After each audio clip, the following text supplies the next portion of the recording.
कृष्णाय कन्हैया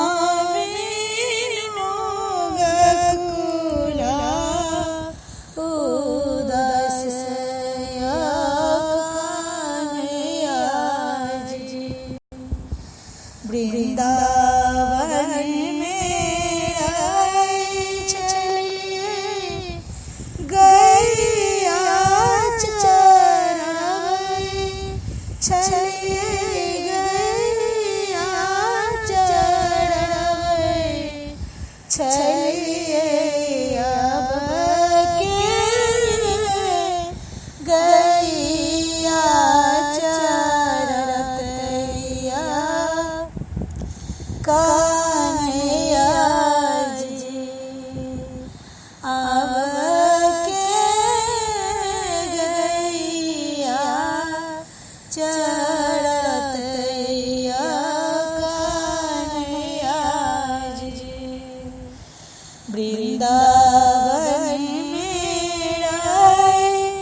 चलिए माखन चोरावे, चलिए माखन चोरावे, चलिए अब के माखन चोरते या कन्हैया जी।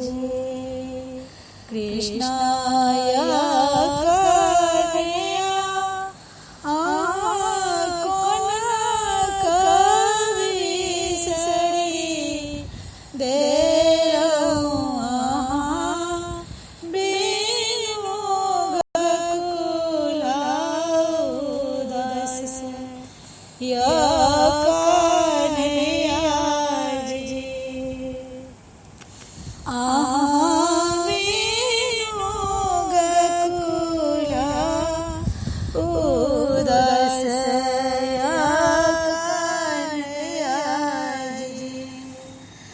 वृंदावन में चलिए रास रचबै, चलिए रास रचबै, चलिए अब के रास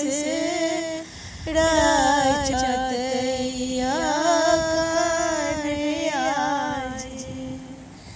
अब के रास रचतैया कन्हैया जी। कृष्णा